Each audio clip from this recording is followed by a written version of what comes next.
ایک دفعہ کا ذکر ہے کہ کسی گاؤں میں کچھ بوڑھے آدمی رہتے تھے۔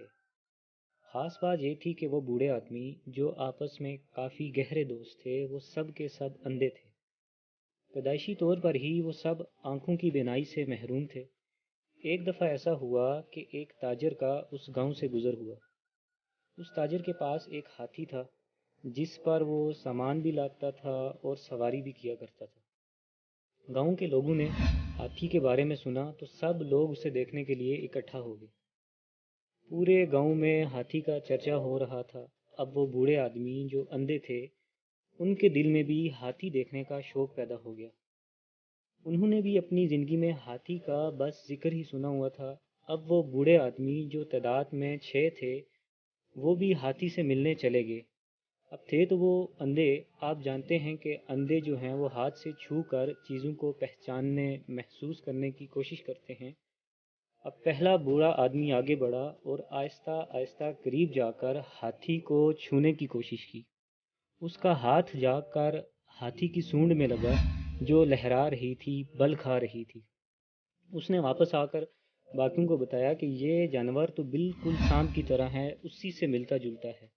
اب دوسرے کی باری تھی۔ دوسرا بوڑھا آدمی گیا تو اس کا ہاتھ ہاتھی کے کان پر لگا۔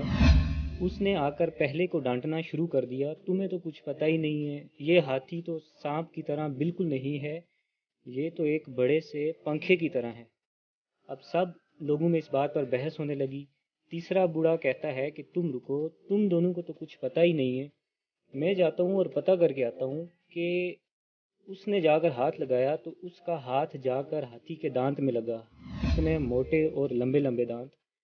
اس نے واپس آ کر کہا کہ ہاتھی تو بالکل نیزے کی طرح ہے، نوکیلا اور تیز ہے۔ چوتھا بوڑھا گیا تو اس کا ہاتھ ہاتھی کی ٹانگ پر لگا۔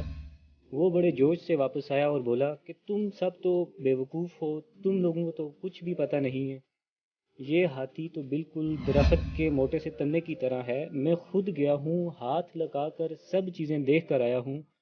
اب پانچویں بوڑھے کی باری تھی۔ وہ گیا تو اس کا ہاتھ ہاتھی کے پیٹ پر لگا۔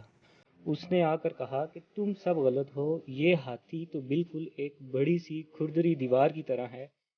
اب چھٹے اور آخری بوڑھے کی باری تھی۔ وہ گیا تو اس کا ہاتھ ہاتھی کی دم پر لگا۔ اس نے آ کر ایک الگ ہی کہانی سنائی۔ اس نے کہا کہ ہاتھی تو بالکل ایک پتلی سی رسی کی طرح ہے۔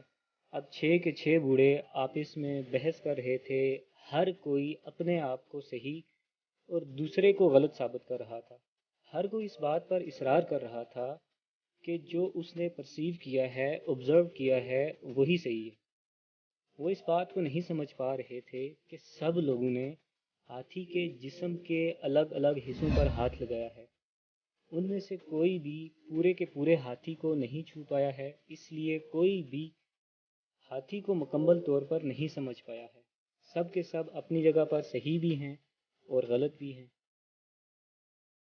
دوستو، زندگی میں بھی بالکل ایسے ہی ہوتا ہے کہ ہم لوگ بعض دفعہ کسی چیز کے بارے اپنے پوائنٹ آف ویو کو، اپنے نظریے، اپنی بات کو لے کر بڑے ہی سیریس ہو جاتے ہیں، لڑنے مرنے پر آ جاتے ہیں۔ ہم اپنے آپ کو صحیح اور دوسروں کو غلط ثابت کرنے میں لگ جاتے ہیں۔ ہم جھگڑا کرتے ہیں کہ میری بات تو بالکل صحیح ہے، میں ہی صحیح کہہ رہا ہوں، باقی سب لوگ تو بالکل غلط ہیں۔ دوستو، اس وقت ہم ان اندھے بوڑھوں کی طرح بیہیو کر رہے ہوتے ہیں جو پورے ہاتھی کو نہ دیکھ سکے تھے، نہ محسوس کر سکے تھے، لیکن پھر بھی وہ اپنی بات پر ڈٹے رہے۔ دوستو، زندگی میں بھی ایک چیز کے کئی رخ ہوتے ہیں، کئی پہلو ہوتے ہیں، اور بعض دفعہ ہمارا ویژن، ہماری سوچ محدود ہوتی ہے، ہم پوری تصویر کو نہیں دیکھ پاتے۔ ہم میں سے ہر کوئی اپنے تجربے، اپنی سوچ اور اپنی معلومات کے مطابق چیزوں کو بیان کرتا ہے۔ اس لیے ضرورت اس بات کی ہے کہ اس طرح کی اختلافی صورتحال میں ہم اپنے ذہن کو کھلا رکھیں، ریلیکس ہو جائیں اور کھلے ذہن کے ساتھ دوسروں کی بات سنیں اور انہیں سمجھنے کی کوشش کریں۔ دوسروں کے پوائنٹ آف ویو کی رسپیکٹ کریں، تبھی ہم سچائی کو جان پائیں گے، حقیقت کو سمجھ پائیں گے۔ جس طرح وہ بوڑھے آدمی اگر ایک دوسرے سے اختلاف کرتے ہیں، جھگڑا کرنے اور اپنے آپ کو صحیح اور دوسروں کو غلط ثابت کرنے کے بجائے محبت اور اعتماد سے سب کی بات سنتے، اس پر غور کرتے، تو وہ سب مل کر ہاتھی کے بارے میں ایک واضح اور بہتر تصویر بنانے میں ضرور کامیاب ہو جاتے۔